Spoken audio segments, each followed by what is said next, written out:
안녕하십니까. 계시록 세미나 제2부에 오신 여러분들을 진심으로 환영합니다. 오늘은 2장을 공부할 차례지요. 지난 시간에 서론과 제1장을 같이 연구해 보았습니다. 계시록 1장에는 요한이 계시 가운데 하늘에 있는 성소를 보았습니다. 하늘에 있는 성소에 7 금 촛대 사이를 왔다 갔다 하시는 예수님을 우리와 함께 보았습니다. 요한계시록은 성소를 중심으로 기록된 사실을 여러분들이 아십니까?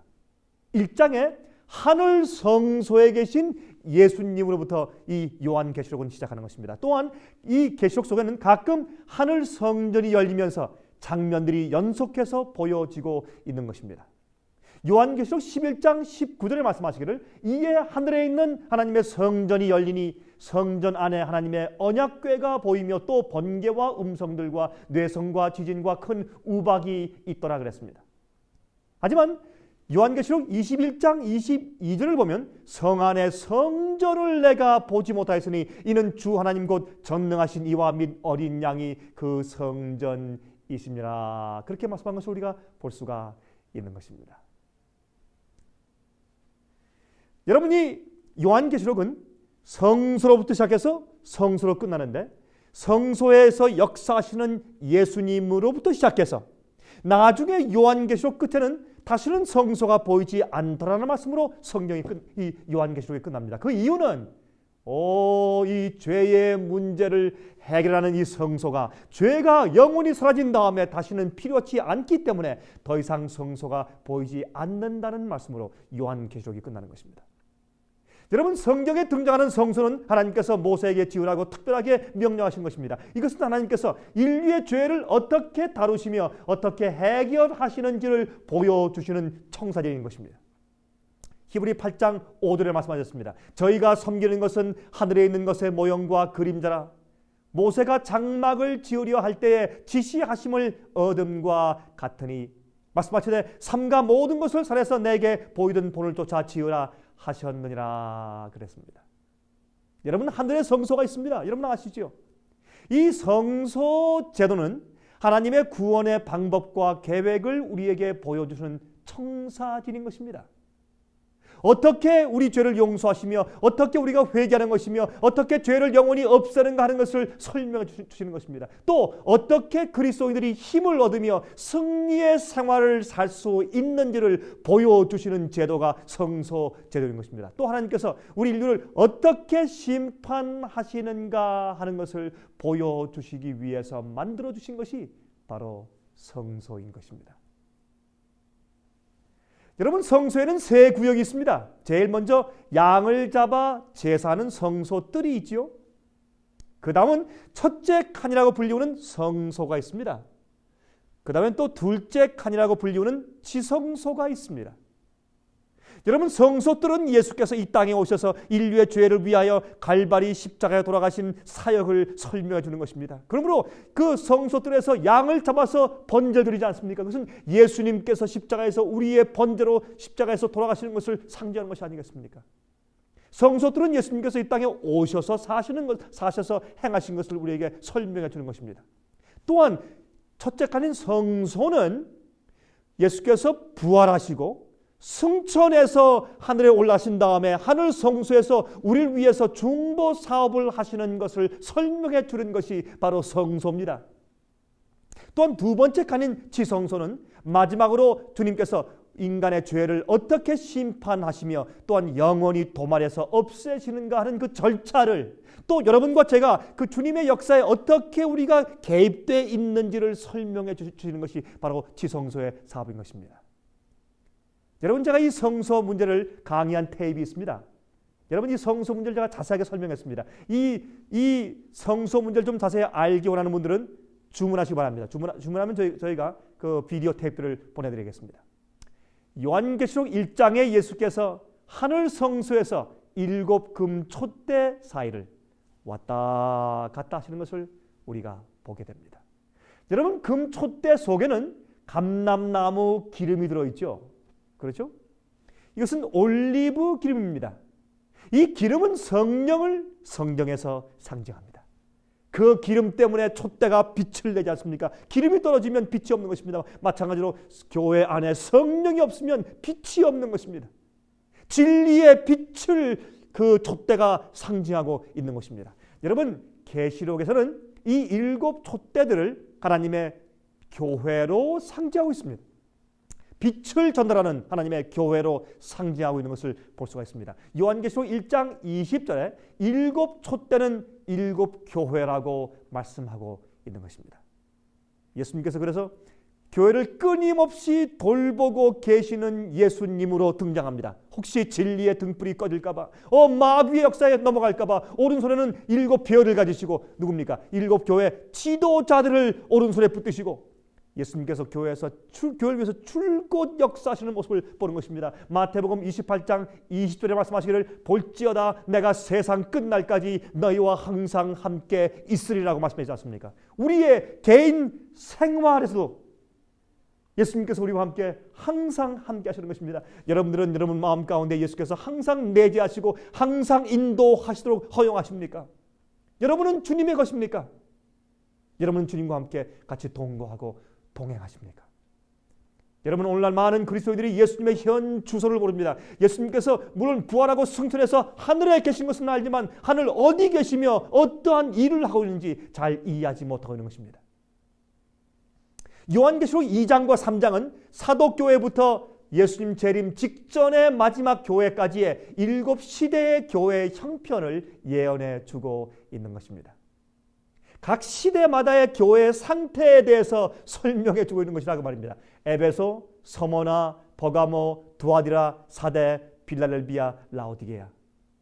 이렇게 해서 7 교회는 예수님께서 부활하시고 승천에 올라가신 다음부터 초대교회부터 예수께서 다시 이 땅에 재강림하실 때까지 이 전체 교회 역사 시대를 7 시대로 나누어서 그 교회의 각 시대마다의 형편들을 예언하여 보여주신 것이 7 교회의 예언인 것입니다. 그것이 요한계시록 2장과 3장에 기록되어 있다 그 말입니다. 여러분, 요한계시록은 약 AD 100년경에 기록되어 있습니다.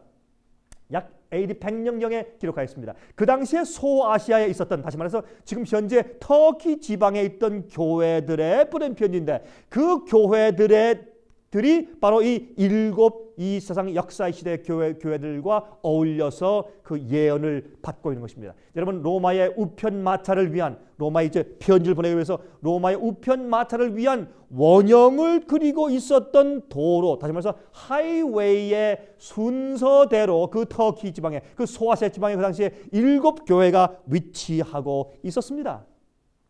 그 당시 그 도시들의 형편과 교회의 형편이 그 후 역사적인 7 시대의 교회들의 형편들을 묘사하기에 너무나 흡사하고 맞았습니다. 이것이 하나님의 놀라운 지혜가 아니면 무엇이겠습니까, 여러분? 반모섬에서 그 교회들에게 차례로 편지하기 시작한 것입니다. 그러나 미래 교회 시대들을 위한 예언이 그 속에 담뿍 들어있다 그 말입니다. 물론 그 제목들은, 그 보내는 대상들은 그 당시 소아시아 지방에 있는 로마의 그 우편 마차가 지나가는 하이웨이에 아주 이 둥근 원을 그리면서 7 도시가 있었지만 그 도시들의 상태와 형편들이 이 세상 역사의 7 시대 교회들의 형편과 너무 흡사하기 때문에 하나님께서 그 교회들의 형편을 이용하여서, 그 도시들의 형편을 이용하여서 이 세상 있는 7 시대 교회들에 대해서 정확히 파악하셔서 예수님께서 예언해 주신 것이라 그 말입니다. 라오디게아 교회를 위하여서 주님께서 특별히 이제 기록하신 것인데, 여러분 보십시오. 물론 7 교회가 있지만 이 모든 이 예언들은 사실은 마지막 교회인 라오디게아 교회, 다시 말해서 여러분과 제가 지금 살고 있는 이 시대의 마지막 교회에 와서 전부 결론 지어지고 초점을 맞추어지게 되어 있는 것입니다. 그러므로 이 7 교회 예언은 바로 여러분과 저를 위한, 우리를 위해서 기록된 놀라운 예언입니다. 이 요한계시록의 예언들은 마지막 시대에 와서 모든 것이 종합적으로 성취되고 있는 것을 우리가 보게 되는 것입니다. 7 교회들에게 보내주는 편지 형식의 예언들은 같은 내용의 흐름들을 가지고 있습니다.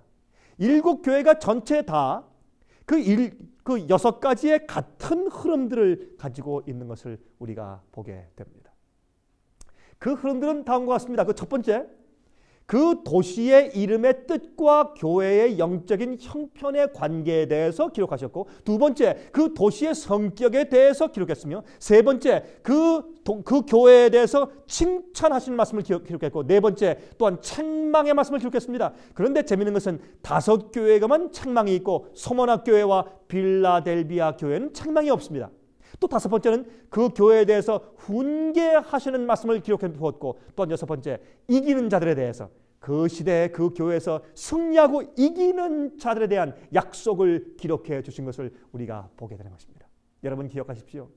우리가 이 일곱 교회를 보면서 우리가 분명히 이해하는 것이 있습니다. 그것은 뭐냐면 승리하는 자들에게만 주님께서 약속을 하시는 것입니다. 예수 그리스도의 피와 능력으로 우리는 이 땅에서 자기와 죄와 세상을 이기는 경험을 해야 할 것입니다.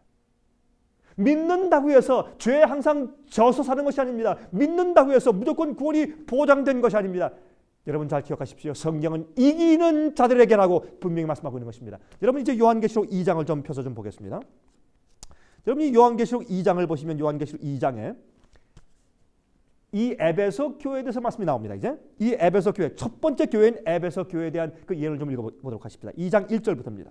에베소 교회의 사자에게 편지하기를 오른손에 7별을 붙잡고 7금 촛대 쌓에 다니시는 이가 말씀하시되 내가 내 행위와 수고와 내 인내를 알고 또 악한 자들을 용납지 아니한 것과 자칭 사도라 하되 아닌 자들을 시험하여 그 거짓된 것을 내가 드러낸 것과 또 내가 참고 내 이름을 위하여 견디고 게으르지 아니한 것을 아노라.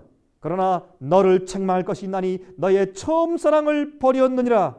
그러므로 어디서 떨어진 것을 생각하고 회개하여 처음 행위를 가지라. 만일 그리하지 아니하고 회개치 아니하면 내가 내게 임하여 내 촛대를 그 자리에서 옮기리라.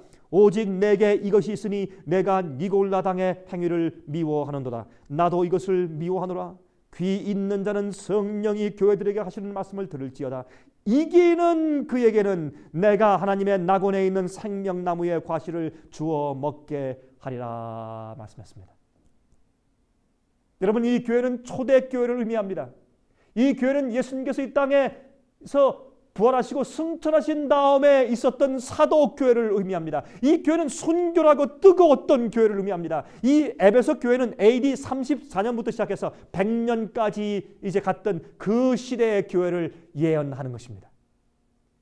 여러분 교회를 자상하게 돌보시는 예수님으로 묘사되어 있습니다. 7별을 붙잡고 7금 촛대사에 다니시는 분이 말씀했습니다. 예수님을 그러한 교회를 돌보시는 분으로 묘사하고 있는 것입니다. 여러분 제일 먼저 에베소 그 교회 에베소의 이름을 좀 살펴보도록 하십시다. 여러분 이 에베소의 뜻은 사모할 만한 것, 흠모할 만한 것 그런 뜻입니다. 이 에베소 지방은 정말 지역적으로 정말 사모할 만한 좋은 위치에 있던 교회입니다. 초대교회는 정말 훌륭했던 교회입니다. 천국 복음을 온 세상에 전파했던 교회입니다. 두 번째 그 도시의 성격을 좀 보십시다. 그 도시는 변화의 도시였습니다. 새로 태어난 기독교의 혁명적인 가르침을 상징하기에 적당한 교회였습니다. 적당한 그런 지방이었습니다. 여러분 에베소는 그 당시 소아시아 지방의 이교 신전의 중심지였습니다. 예를 들어서 이 다이애나 신전이 그곳에 있었고 또한 아데미스와 아스타로 신전 등이 바로 그곳에 위치하고 있었습니다. 여러분 이 성모 마리아를 하나님의 어머니라고 이름하여서 마치 여신처럼 받들어지게 만든 결정을 한 도시가 바로 이 에베소 총회가 있었던 바로 이 에베소 도시입니다. 그것이 서기 451년도에 바로 에베소에서 그러한 일이 있었습니다. 세 번째, 에베소 교회에 대한 칭찬을 좀 보십시다. 여러분 사도 바울의 양아들인 디모데가 아마도 이 당시에 에베소 교회의 목사로 일하고 있었을 것입니다. 여러분 에베소 교회는 일하는 교회였습니다. 열심히 있는 교회였습니다. 원래 가르침에 충실한 교회였습니다. 성경 진리로 교사들의 가르침을 시험하는 교회였습니다. 의의 표준을 받들었던 뜨거웠던 교회였습니다. 여러분 오늘날 교회들이 초대교회로 돌아가야 하는 이유들이 바로 여기 있는 것입니다. 여러분이시여 현대의 자유주의가 교회들을 좀먹고 있는 이 당시에 여러분 우리는 과거의 초대교회, 사도교회, 에베소 교회로 우리가 돌아가야 할 것입니다. 니골라 당이 언급되어 있습니다.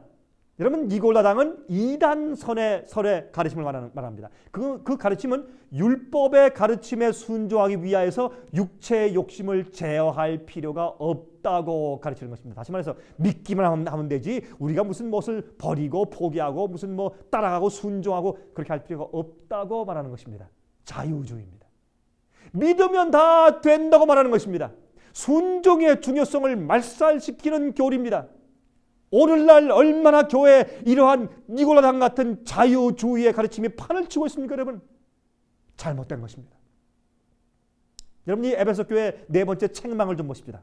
책망은 무엇이었습니까? 첫사랑을 버렸다는 것입니다. 그들의 열성이 점점 식기 시작했습니다. 여러분, 12사도가 하나씩 죽어가면서부터 교회에 이제 열성이 식기 시작했습니다. 진리를 고수하는 열성을 잃어버리기 시작했다고 말입니다. 여러분, 성경에 데살로니가 후서 2장에 이미 불법의 비밀이 그때부터 역사하기 시작했다고 말씀을 했지 않습니까? 여러분들이시여, 여러분의 신앙은 어떻습니까? 여러분들은 혹시 주님을 처음 믿을 때, 제일 처음 주 앞에 생을 바쳤을 때 그때의 열정을 지금 혹시 잃어버려 가고 있지 않습니까? 이 에베소 교회의 이 교훈은 바로 오늘 사는 우리에게도 직접적으로 적용하고 있는 것입니다. 여러분들 신앙은 어떻습니까? 여러분의 열정은 지금 혹시 식어가고 있지 않습니까? 깨어나십시오. 다섯 번째 훈계를 좀 보십시다. 이 에베소 교회를 향한 훈계가 무엇이었습니까? 너희가 기억하여 회개하고 돌아서라는 말씀입니다. 너희가 어디에서 떨어졌는지 잘 돌아보고 기억하여서 회개하고 돌아서라는 것입니다. 여러분이시여, 마음속에 사랑이 가득 찼던 시간을 기억하란 말입니다. 행함은 사랑을 낳지 못합니다. 사랑이 행함을 낳는 것입니다. 여러분 마음 가운데 주님을 향한 열심과 사랑이 식으면 행함이 식어집니다. 여러분이시여, 순종을 강조해야 하는 그 이유는 마음속에 있는 사랑을 강조하는 것이기 때문에 그렇습니다. 열심히 있는 행함은 마음속에 사랑이 있다는 증거인 것입니다. 그리스도와 교회와의 관계는 신랑과 신부의 관계입니다. 여러분의 마음은 어떤 상태에 있는가요?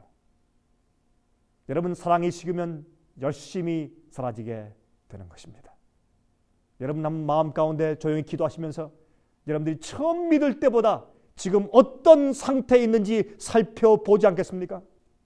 또한 어디에서 떨어졌는지 어디에서 물러갔는지 살피면서 회개하고 주 앞에 돌아오시지 않겠습니까? 아니면 열성으로 돌아가시지 않겠습니까? 여섯 번째, 에베소 교회를 향한 이기는 자들에 대한 약속을 좀 보도록 하십니다. 그 약속은 무엇입니까? 놀라운 약속입니다.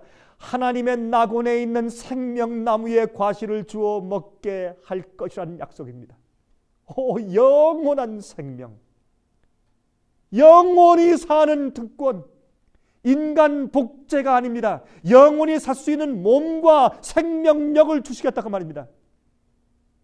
여러분, 7 교회의 약속들은 이기는 자들에게만 약속되어 있습니다. 이 세상과 자기 자신과 죄를 이겨야 합니다. 이것은 가능한 것입니다. 여러분, 세상을 이겨야 합니다. 여러분, 오늘날 부끄러운 구원에 대한 오류가 많이 교회에 퍼져 있습니다. 믿기만 하면 그저 구원받는데 부끄럽게 그저 살짝 겨우 천국에 들어가는 구원이고, 주 앞에 순종하면 열매를 맺고 또한 복을 많이 전한 사람 같으면 영광스러운 구원을 받는다고요. 여러분 잘 들으십시오. 그 가르침은 가짜고 오류입니다. 그런 말씀은 성경적이 아닙니다. 성경은 승리하는 자들에게 영생이 약속되어 있습니다. 로마서 6장 22절에 말씀하시기를 그러나 이제는 너희가 죄에서 해방되고 하나님께 종이 되어 거룩함에 이르는 열매를 얻었으니 이 마지막은 영생이라 그랬습니다. 범죄의 인간이 생명나무를 먹지 못하게 되었습니다. 그러므로 주님께서 우리에게 생명나무를 받을 특권을 약속하시는 것입니다.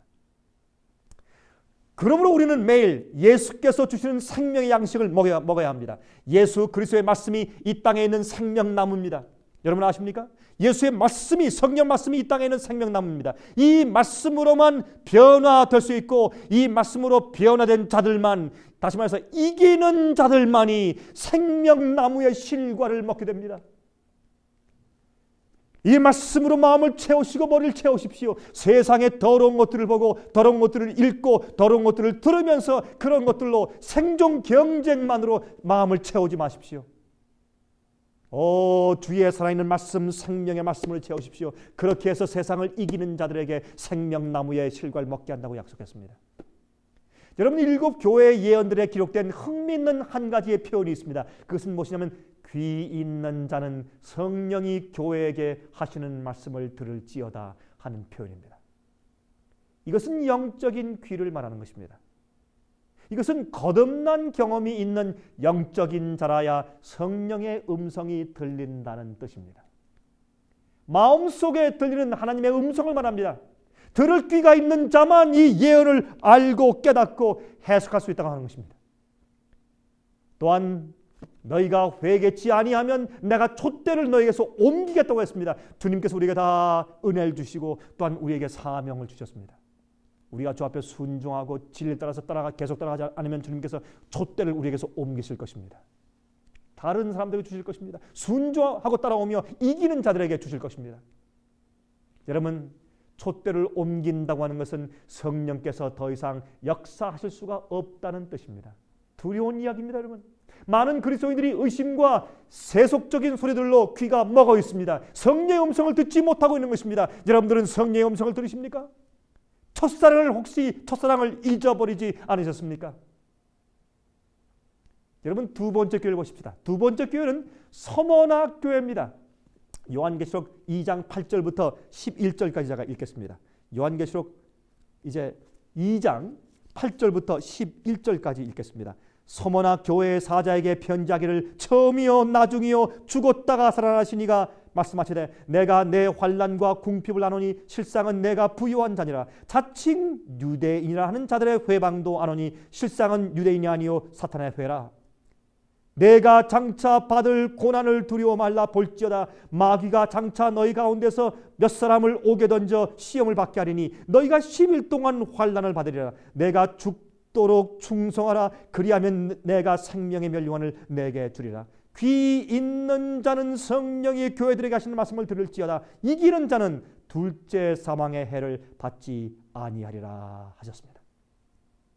이 교회는 사도교회 이후에 핍박을 당하던 시대의 교회를 상징합니다. AD 100년부터 312년까지의 교회를 상징합니다. 핍박과 순교의 시대, 로마의 콘스탄틴 황제가 기독교인으로 개종하면서 핍박이 그치는 그 시대까지의 교회를 말합니다. 핍박 시대부터 핍박이 그치던 시대까지의 교회를 말하는 것입니다. 여러분, 그래서 이 서머나 교회는 예수님을 죽었다가 살아나신, 부활하신 분으로 더 이상 죽을 필요가 없다는 것을 약속하시면서 부활하여서 살아나신 분으로 여기에서 상징하고 있는 것입니다. 자, 이 서머나 교회의 뜻이 무슨 뜻일까요? 이 서머나의 뜻은 향수의 일종인 모략이라는 뜻입니다. 여러분, 핍박은 교회를 파괴시키지 못했고 오히려 복음은 깨어진 옥합의 향기처럼 온 세상에 퍼져나갔습니다. 모략은 예수 그리스도의 고난을 상징했습니다. 두 번째, 이 도시의 성격을 좀 보십시다. 서머나는 소아시아에서 가장 오래된 도시였습니다. 또한 지금까지 유일하게 존재해오는 도시입니다. 이 도시는 생명의 도시라고 불려졌습니다. 지진과 전쟁과 화재와 천연재해 등에서 살아남았습니다. 그래서 그 도시를 생명의 도시라고 이제 가끔 부르기도 합니다.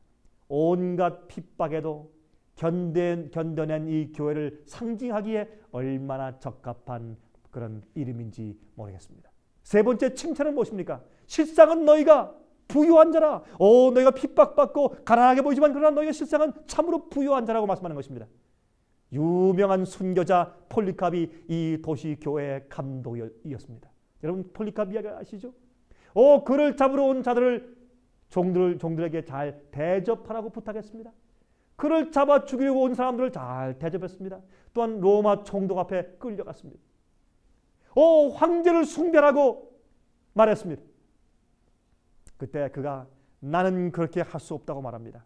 그때 사자의 밥으로 던지라고 했습니다. 그때 그 군인들이 하는 이야기가 사자에게 그리스도인들을 너무 많이 주어서 배가 불러서 더 이상 먹지 않습니다. 그러면 가서 불에 태워라. 그래서 이 폴리캅이 화형당해 죽은 것입니다. 여러분, 그가 파구산 언덕에서 화형대에서 지글지글 타는 불에 태워 죽임 당할 때 그는 찬송하며 그는 죽었습니다. 그의 장렬한 죽음 때문에 얼마나 많은 사람들이 그 광경을 보고 감동을 받아 그리스도인이 되었는지 모릅니다. 여러분, 그 당시에 교회의 고난은 하나님께 영광을 돌릴 수 있는 기회가 되었습니다. 여러분들의 고난도 주 앞에 영광을 돌리는 기회가 되는 것입니다. 이 시대의 교회는 그러므로 책망이 없습니다. 예수께서 말씀하시길 내 환난과 궁핍을 내가 잘 안다. 그러나 실상은 너희가 부유한 자라, 너희가 부자라, 그렇게 말씀했습니다. 여러분들이시여, 하나님께서 인정하실 때 우리가 참으로 부유한 것입니다. 여기에 자칭 유대인이 있습니다. 그들을 사탄의 회라고 불렀습니다. 그 사람들은 거듭나지 않은 사람들을 상징합니다. 로마서 2장 28절과 29절을 말씀하시기를 대저 표면적 유대인이 아니요 표면적 육신의 할례가 아니라 오직 이면적 유대인이 유대인이며 할례는 마음에 할지니, 그렇게 말씀을 하였습니다. 갈라디아 3장 29절을 말씀하기를 너희가 그리스도께 속한 자면 곧 아브라함의 자손이요 약속대로 유업을 이을 자니라 그랬습니다. 여러분, 침례 요한은 거듭나지 아니한 교회 지도자들을 독사의 자식들이라고 불렀지 않습니까? 그러므로 자칭 유대인들, 다시 말해서 사탄의 회는 거듭나지 않은 자들이 진리를 반대하고 영적으로 교회에서 혼란케 하는 자들을 말하는 것입니다. 여러분, 이 교회는 책망이 없습니다. 그래서 다섯 번째 훈계를 좀 보십시다. 훈계는 무엇입니까? 끝까지 견디라는 것입니다. 너희가 환난과 핍박을 당하나 끝까지 견디라. 여러분, 끝까지 견디는 것은 구원의 조건입니다. 이 서문학교에 10일 동안 환난을 받을 것이라고 말했습니다. 그것은 AD 303년부터 313년까지 10년 동안의 최악의 핍박을 받을 것을 예언해 주신 것입니다. 디오클레시안 황제가 기독교를 없애버리려고 엄청난 핍박을 주었습니다. 그러나 성경은 말했습니다. 너희가 죽도록 충성하라. 그러면 내가 너에게 생명의 면류관을 줄 것이라. 여러분, 기억하십시오. 예수님의 목적은요, 우리의 현세 생활을 좋게 해주고 잘 살게 해주려는 것이 아닙니다. 예수님이 이 땅에서 우리가 편리하게 하게 되기 위해서 좋은 것을 발명해 주기 위해서 오신 것이 아닙니다. 주님께서 우리를 향한 목적은 우리의 영생입니다. 영원히 사는 것입니다. 이 땅에 좀 편리하게 잘 사는 것이 아닙니다, 여러분. 복음의 뜻을 오해하지 마십시오. 많은 그리스도인들은 진리 때문에 죽어갔습니다. 또 죽어가고 있습니다. 여러분, 성경 약속이 다 모든 사람들에게 다 적용되는 것은 아닙니다. 폴리캅이 죽을 때 왜 그러면 여러분 이사야 42장에 있는 말씀과 시편 91장에 있는 너희가 이제 불꽃을 지나갈 때 너희가 불꽃이 너희를 태우지 못할 것이라는 약속이 왜 이루어지지 않았습니까? 그들은 오히려 그때 죽어야 할 때였습니다. 핍박받고 순교당해야 할 때였습니다. 그렇게 해서 주 앞에 영광과 존귀를 돌릴 때였습니다. 여러분, 주님께서는 우리를 환난과 어려움을 받지 않게 하시는 것이 아닙니다. 우리를 환난을 받지 않게 구원하시는 것이 아니라 환난 속에서 환난을 이기고 견디게 구원해 주시는 것입니다. 다니엘과 세 친구처럼 사자굴 속에 들어가지 않게 구원하시는 것이 아니고 세 친구가 풀무불 속에 들어가지 않게 하시는 것이 아니라 그 속에서 이기고 건드림 당하게 보호하시는 것입니다. 여섯 번째 약속이죠. 이기는 자들에게 무엇을 약속했습니까? 둘째 사망의 해를 받지 않을 것이라고 약속했죠. 여러분, 악한 자들은 둘째 부활에 일어날 것입니다. 그들은 거기서 심판을 받고 둘째 사망을 당할 것입니다. 악인들은 두 번 죽습니다. 처음 죽은 다음에 나중에 또 다시 부활해서 그들은 심판받아 또 불에 태워 또 죽는 것입니다. 여러분, 성경은 둘째 사망을 말하고 있습니다. 첫 번째 죽음은 잠입니다. 그리스도인들이 죽은 것은 잠입니다. 영원한 소망을 가지고 조용히 자는 것이라고 설명했습니다. 자, 세 번째 교회가 무엇입니까? 버가모 교회죠. 버가모 교회. 이 버가모 교회는 요한계시록 요한계시록 2장 12절부터 17절까지 있는 말씀입니다. 요한계시록 2장 12절부터 17절까지 있는 말씀 보면 이렇게 말씀드리는 것을 우리가 볼 수 있습니다. 버가모 교회의 사자에게 편지하기를 좌우에 낯선 검을 가진 이가 말씀하시되 내가 어디 사는 것을 내가 아노니 거기는 사탄의 위가 있는데라. 내가 내 이름을 굳게 잡아서 내 충성된 증인 안디바가 너희 가운데 곧 사탄에 거하는 곳에서 죽임을 당할 때에도 나를 믿는 믿음을 저버리지 아니하였도다. 그러나 내게 두어 가지 책망할 것이 있나니 거기 내게 발람의 교훈을 지키는 자들이 있도다. 발람이 발락을 가르쳐 이스라엘 앞에 올무를 놓아 우상의 제물을 먹게 하였고 또 행하게 하였느니라. 이와 같이 내게도 니골라 당의 교훈을 지키는 자들이 있도다. 그러므로 회개하라. 그리하지 아니하면 내가 내게 속히 임하여 내 입의 검으로 그들과 싸우리라. 귀 있는 자는 성령이 교회들에게 하시는 말씀을 들을지어다. 이기는 그에게는 내가 감추었던 만나를 주고 또 흰 돌을 줄 터인데 그 돌 위에 새 이름을 기록한 것이 있나니 받는 자 밖에는 그 이름을 알 사람이 없느니라 라고 말씀해 있습니다. 이것은 AD 313년부터 538년도까지 있는 시대의 교회에 대한 예언인데 그 시대는 타협의 교회입니다. 진리를 타협했던 시대의 교회를 말하는 것입니다. 첫 번째, 교회의 이름의 뜻은 무엇입니까? 높은 망대라는 뜻입니다. 높은 망대. 여러분, 이 높은 망대라는 이 뜻을 가진 이 도시는 해발 1000피트의 높은 이 고지에 지어진 도시였습니다. 옛날 왕들이 이 천연적인 요새 자기의 재물들을 두었습니다. 헬라의 리스마커스 장군 같은 사람은 자기의 재산을 현식으로 말하면 약 1000만 불 정도의 이 보물들을 이 도시에 두었다는 그 사실이 역사적으로 유명합니다. 두 번째, 이 도시의 성격입니다. 이 버가모 지방은요, 그 당시 소아시아 지방의 수도였습니다. 그래서 그 대법원과 같은 그런 법정이, 법정이 그곳에 있었습니다. 그래서 심판관 총독은 좌우에 뾰족한 날선 검을 가지고 있었습니다. 그 재판관이 말이죠. 그래서 이 교회 설명하시기를 예수께서 좌우에 날선 검을 가지신 분으로 표현되어 있는 것입니다. 얼마나 흥미있습니까? 그곳에서 죄수는 말이죠. 그 대법원에 끌려간 죄수는 사형 또는 무죄 선고를 받았습니다. 여러분, 이 성경 말씀하기를 바로 이 버가모 교회에 예수께서 말씀하시기를 예수님을 좌우에 날선 검을 가지고 있는 이로 표현했습니다. 교회를 심판하시는 뜻입니다. 또한 내가 사는 곳에 사탄의 위가 있다. 사탄의 보호자가 있다고 설명했습니다. 여러분이시여, 그것이 무슨 뜻인지 아십니까? 잘 들어보십시오. 페르시아가 바벨론을 쳐서 승리했을 때 많은 바벨론 사람들이 이곳으로 이주해 왔습니다. 그래서 바벨론의 신비주의와 이교의 가르침을 가지고 바로 이 버가모 지방으로 와서 거기에 대학을 세웠습니다. 이러한 이교주의가 버가모로 옮겨졌고, 어디에서요? 바벨론 지방에서 옮겨졌고, 나중에는 그 버가모 지방에서 그 이교주의가 로마로 옮겨간 것입니다.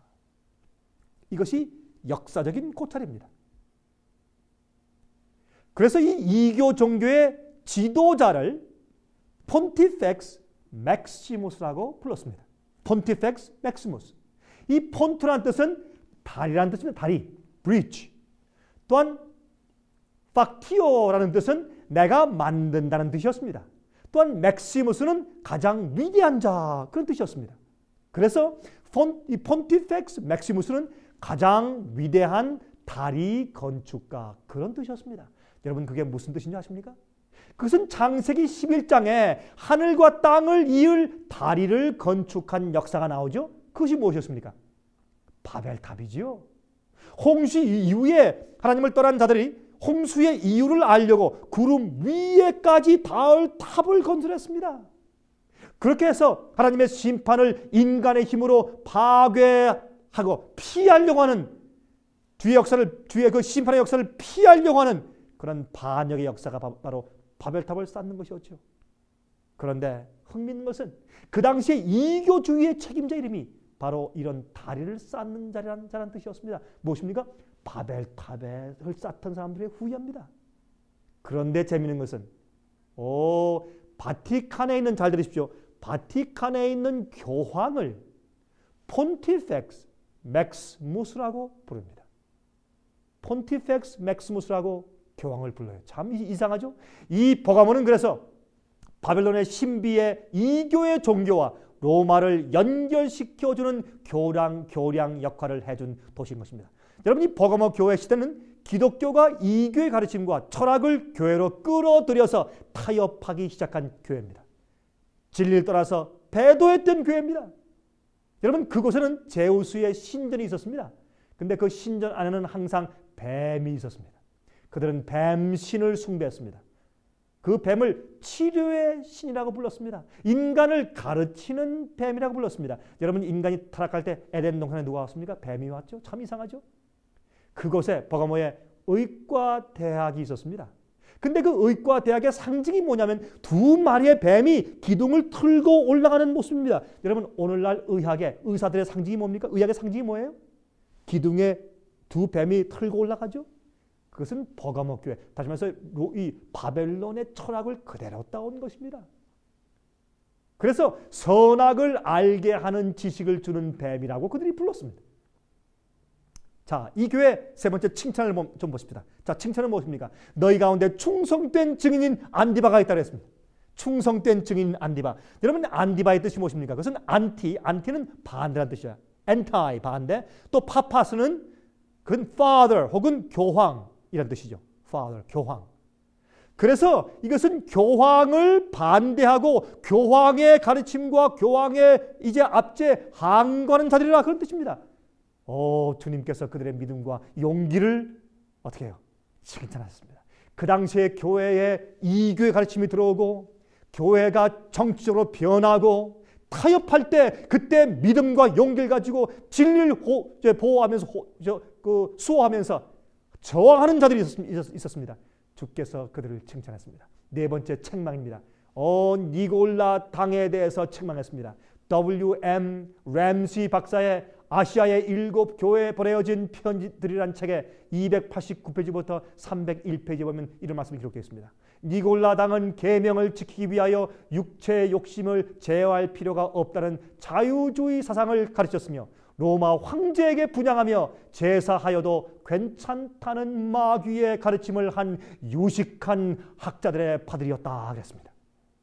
그들은 이스라엘 백성들을 타락시키려고 일했던 발람 선지자의 역할과 흡사한 자들이었습니다. 여러분, 발람이 어떻게 했습니까? 이스라엘 백성을 패배시키는 길은 그들을 타락시키거나 오류를 믿게 하여서 하나님의 보호가 거두어지게 하는 것밖에 없었습니다. 그들이 주 앞에 순종하고 진리를 가지고 있는 한 주님께서 그들을 보호하실 것이고 보호하시는 한 어떻게 해요? 이방 족속들이 그들을 칠 수 없는 것을 알기 때문에 어떻게 했습니까? 아람의 발락 왕의 말을 듣고 어떻게 했습니까? 발람 선지자가 마음이 변해서 돈의 눈이 어두워서 어떻게 했습니까? 이스라엘 백성을 멸망케 하기 위해서 수를 썼습니다. 이스라엘 백성들을 타락시켰습니다. 발람의 일입니다. 오늘날도 이 기독교 안에 너무나 많은 발람이 있고 이 진리에 대한 타협이 있는 것입니다. 다섯 번째, 훈계입니다. 회개라는 것입니다. 너희가 회개하라. 속히 임하여서 내 입의 검으로 싸울 것이라. 그것은 진리의 말씀으로 싸운다는 것입니다. 여섯 번째, 약속입니다. 이기는 자에게 향한 약속입니다. 그것은 무엇입니까? 감추인 만나를 주겠다는 것입니다. 여러분, 감추인 만나는 지성소 안에 있는 법궤 속에 있는 것입니다. 하나님 안에 감추어져 있는 참된 진리를 말하는 것입니다. 그것이 감추인 만나입니다.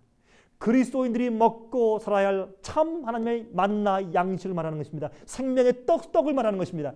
여러분, 이 배도의 시대에도, 이렇게 타협하는 배도의 시대 때에도 참된 백성들이 성경의 진리를 먹고 살고 있었습니다.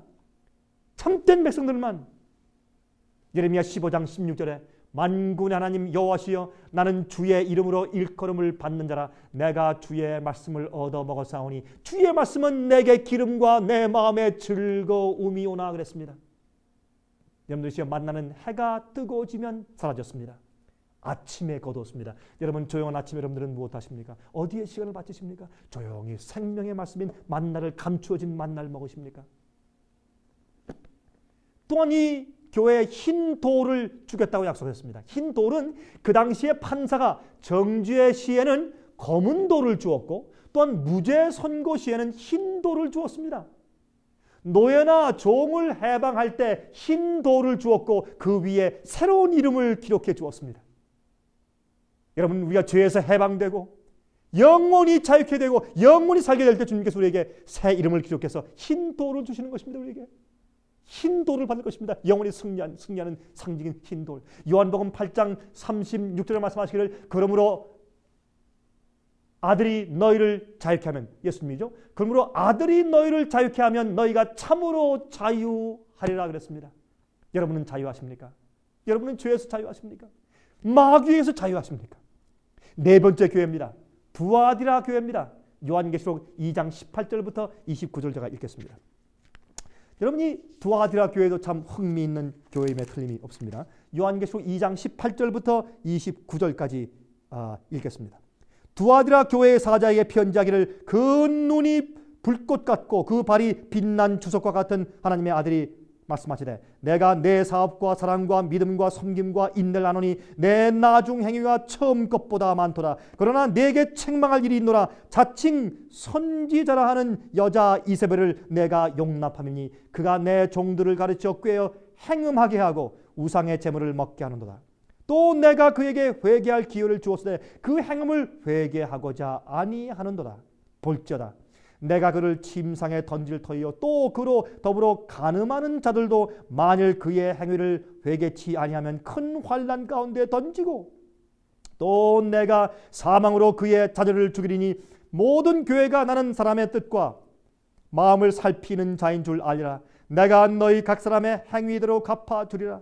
두아디라에 남아있어 이 교훈을 받지 아니하고 소위 사탄의 깊은 것을 알지 못하는 너에게 말하노니 다른 짐으로 너에게 지울 것이 없느라. 다만 너희에게 있는 것을 내가 올 때까지 굳게 잡으라. 이기는 자와 끝까지 내 일을 지키는 그에게 만국을 다스리는 권세를 주리니 그가 철장을 가지고 저희를 다스려 질그릇 깨뜨리는 것과 같이 하리라. 나도 내 아버지께 받은 것이 그러하니라. 내가 또 그에게 새벽별을 주리라. 귀 있는 자는 성령이 교회들에게 하시는 말씀을 들을지어다. 참 놀라운 말씀이 여기에 기록되어 있습니다. 여러분 이 두아디라 교회는 AD 538년부터 16세기 초까지 이제 계속된 그 시대의 교회를 말합니다. 약 1000년 이상이나 계속되었던 중세기의 종교 암흑 시대를 가리켜서 예언한 바로 교회 시대인 것입니다. 여러분 성경의 진리가 타협되고 이교의 가르침이 교회에 들어와서 판을 치고 진리를 대치하기 시작한 그런 시대였습니다. 교황권의 세력이 확립된 시기였습니다. 종교 세력이 종교 개혁이 일어날 때까지 이제 간 그 긴 기간의 시대였습니다. 여러분 사도 바울과 요한과 베드로는 이러한 때가 올 것을 미리 예언하여 두었었습니다. 여러분 데살로니가 후서 2장 3절과 7절 8절에 이렇게 말씀되어 있습니다. 누가 아무렇게 하여도 너희가 미혹하지 말라. 먼저 배도하는 일이 있고 저 불법의 사람 곧 멸망의 아들이 나타나기 전에는 이르지 아니하리니 불법의 비밀이 이미 활동하였으나 지금 막는 자가 있어 그 중에서 옮길 때까지 하리라. 그때 불법한 자가 나타나리니 주 예수께서 그 입기운으로 저를 죽이시고 강림하여 나타나심으로 패하시리라 라고 말씀을 하였습니다. 여러분 이 배도는 무슨 뜻입니까? 이 성경에 배도라고 했습니다. 배도는 falling away. 다시 말해서 진리에서 떠나는 것을 말하는 것입니다. 진리에서 떠나서 타협해 나가는 것을 말하는 것입니다. 그래서 이 교회는 눈이 불꽃 같으신 예수님이라고 설명을 했습니다. 무슨 뜻입니까? 모든 것을 다 자세히 살피시는 예수인 것을 말했습니다. 이 이름의 의미를 좀 보십시다. 이 이름의 의미는 통탄스러운 희생이라는 뜻입니다. 통탄스러운 희생. 이 두아디라의 이름의 뜻은 통탄스러운 희생이라는 뜻입니다. 단순한 믿음이 거짓 진리와 바뀌어지기 당했다 그 말입니다. 다시 말해서 행함과 공로의 정신이 들어왔습니다. 성지 순례가 들어왔습니다. 속죄권이 들어왔습니다. 고행이 들어왔습니다. 의식을 행하면 공로를 얻어서 구원받는다는 그런 가르침이 들어왔습니다.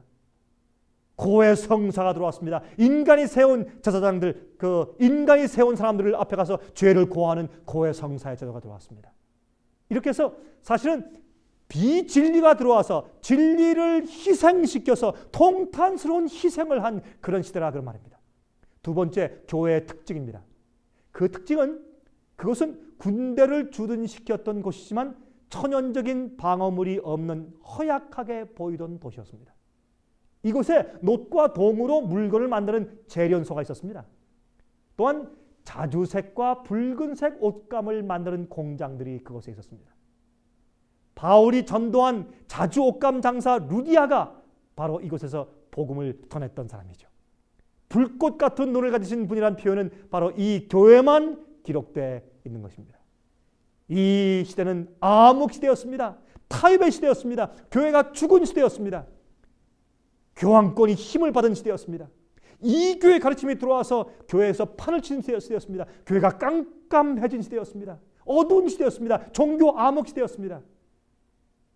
여러분이시여, 이 시대부터 참으로 이 교회가 엄청나게 타락하게 되었습니다. 그래서 이 시대가 1000년 이상 계속되면서 교회가 떨어질 대로 떨어졌을 때 주님께서 종교 개혁자들을 일으켜서 개혁하신 것입니다. 여러분이시여, 아직 이 종교 개혁은 끝나지 않았습니다. 오늘날 이렇게 잘못 들어왔던 잘못 오류가 교회에 들어왔다가 개혁되어 왔지만 아직도 전부 개혁되지 않은 것들이 있습니다. 여러분이시여, 여러분은 여러분 마음 가운데 참된 개혁의 정신이 있고 개혁의 경험이 있습니까? 또한 주의 능력이 함께 하십니까? 여러분은 이기고 있습니다. 여러분, 시간이 다 되었습니다. 앞으로 계속해서 이 중요하고 참으로 흥미있는 말씀을 계속해서 제가 다음 시간에 여러분께 말씀을 드리겠습니다. 다음 시간 뵐 때까지 성령의 은혜와 승리케 하는 주님의 능력이 여러분과 여러분 가정에 늘 함께 하시기를 간절히 바랍니다. 안녕히 계십시오.